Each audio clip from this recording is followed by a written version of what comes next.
those who would use them. In a speech tonight in Moscow, the president issued a direct challenge to terrorist nations around the world. I'm afraid we won't have the guts to back it up. Tell it in Moscow. The president's plane, Air Force One, has been hijacked. Dalam kondisi ideal, penerbangan komersial dirancang untuk berlangsung aman, nyaman, dan minim kejutan, selain pengumuman sabuk pengaman dan kopi yang rasanya konsisten. Namun, dalam dunia film, pesawat justru kerap menjadi lokasi krisis, pembajakan, sandara, hingga ancaman yang muncul bahkan sebelum pramugari selesai mendemonstrasikan prosedur keselamatan.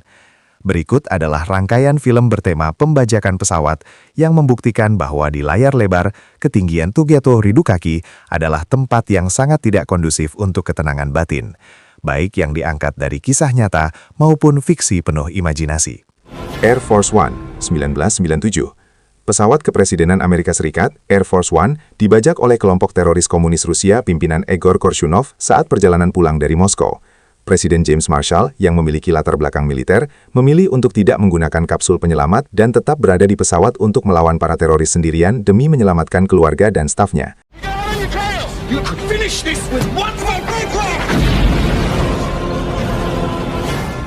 Plane 2023. Seorang pilot komersial bernama Brody Torrance terpaksa mendaratkan pesawatnya yang rusak akibat badai di wilayah konflik yang dikuasai pemberontak. Setelah mendarat, ia harus berjuang melindungi para penumpangnya dari ancaman penyandaran oleh teroris sadis di wilayah tersebut.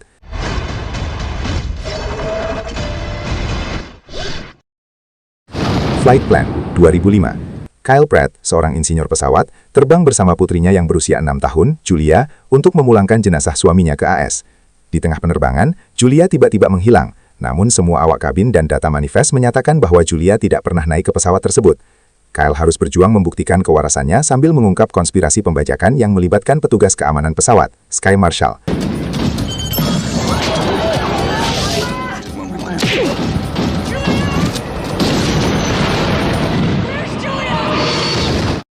Sully, 2016.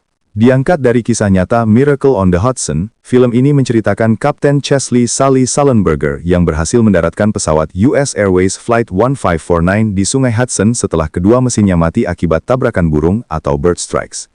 Meski dianggap pahlawan karena menyelamatkan 155 nyawa, Sully harus menghadapi penyelidikan dari pihak berwenang yang meragukan keputusannya mendarat di air. It's not a crash, it was a forced water landing. Simulation showed that you could make it back to the airport. Not possible. I felt it go. My aircraft. Your aircraft. I want you to know I did the best I could. Of course you Brace did. for impact. Brace! Heads down! Stay down! There were 155 people on that plane. For 40 years in the air, but in the end I'm going to be judged on 2. Red Eye, 2005. Film thriller ini mengikuti Lisa Reisert, seorang manajer hotel yang mengalami mimpi buruk saat penerbangan malam atau Red Eye menuju Miami. Ia duduk berdampingan dengan pria ramah bernama Jackson Ripner, yang ternyata adalah teroris cerdas dan manipulatif. Jackson memaksa Lisa membantu rencana pembunuhan terhadap pejabat pemerintah dengan memanfaatkan akses Lisa ke sistem hotel.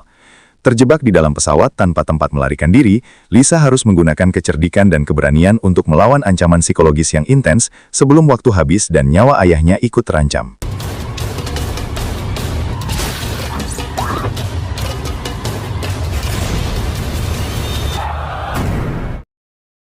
Snakes on a Plane, 2006. Seorang saksi mata bernama Sean Jones harus dilindungi oleh agen FBI Neville Flynn dalam penerbangan menuju Los Angeles. Namun rencana perlindungan berubah menjadi kekacauan ketika pesawat tersebut dipenuhi ular-ular berbisa yang sengaja dilepaskan oleh sindikat kriminal untuk membunuh saksi tersebut. Di ketinggian 30.000 kaki, para penumpang dan awak pesawat harus bertahan hidup dari teror ular, kepanikan massal, serta risiko kecelakaan fatal, menjadikan penerbangan ini mimpi buruk penuh aksi dan horor absurd. 7500, 2019. Film ini menyajikan ketegangan secara real-time dari sudut pandang Tobias Ellis, kopilot pesawat komersial yang menghadapi upaya pembajakan pesawat oleh sekelompok teroris. Setelah kapten terluka parah, Tobias harus mengunci diri di kokpit dan mengambil alih kendali penuh pesawat. Dengan komunikasi terbatas, tekanan psikologis ekstrim, dan ancaman terhadap penumpang, Tobias dipaksa membuat keputusan moral yang sulit, mempertahankan keselamatan mayoritas atau menyerah demi menyelamatkan nyawa individu. Let her go. Please. Please, I beg you. If you work together, you can beat them. Executive Decision, 1996.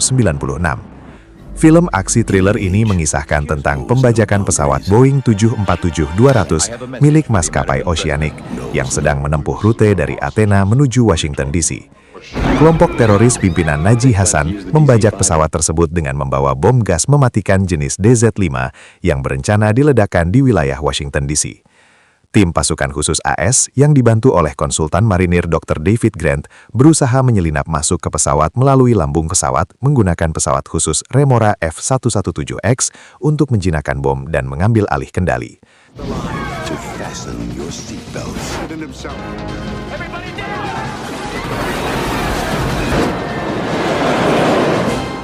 United 93, 2006. Film dengan gaya dokudrama ini menceritakan kembali peristiwa nyata serangan 11 September 2001, khususnya pada pesawat United Airlines Flight 93. Berbeda dengan 3 pesawat lainnya yang berhasil menabrak target, United 93 gagal mencapai targetnya, diduga Gedung Putih, karena perlawanan heroik dari para penumpang. Film ini menggambarkan ketegangan di dalam kabin hingga akhirnya pesawat tersebut jatuh di Shanksville, Pennsylvania. What do you got? We have a plane headed toward the town. This aircraft is going down, I'm telling you right now. There was an explosion. I'm on me. This really kind woman handed me the phone. We are alone up here. Nobody's gonna help us. I don't know. I mean, I'll try. Go after me, but you go fast. Okay? Blood Red Sky, 2021. Menggabungkan genre horor dan aksi, film ini menceritakan pembajakan pesawat transatlantik tujuan Jerman ke New York. Di antara para penumpang terdapat Nadia dan putranya, Elias. Nadia, yang ternyata adalah seorang vampir, terpaksa mengeluarkan sisi gelapnya untuk melawan sekelompok teroris yang mengambil alih pesawat dan mengancam nyawa putranya. As you can see, we have control of the plane. For us to go up without a hitch. If not...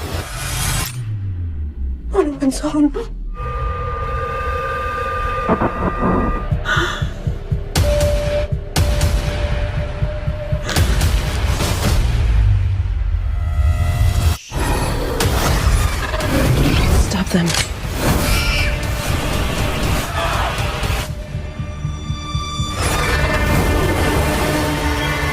To get away from the sun, let's give her some. Melalui film-film ini, kita belajar bahwa ketegangan tidak selalu membutuhkan medan perang. Cukup satu pesawat, beberapa kursi sempit, dan satu orang yang seharusnya tidak naik penerbangan tersebut. Untungnya, semua kekacauan ini hanya terjadi di layar. Di dunia nyata, risiko terbesar biasanya hanyalah turbulensi ringan dan koper yang entah mengapa tiba lebih dulu daripada pemiliknya. Silahkan nikmati film-film ini dengan tenang, sambil tetap percaya bahwa penerbangan Anda berikutnya, semoga tidak termasuk dalam daftar rekomendasi ini. Demikianlah rangkaian film bertema pembajakan pesawat yang membuktikan bahwa perjalanan udara di layar lebar jauh lebih berisiko dibandingkan di dunia nyata. Jika Anda merasa tegang, terhibur, atau mendadak bersyukur karena penerbangan terakhir Anda hanya mengalami delay, silakan tekan tombol like sebagai bentuk rasa aman emosional.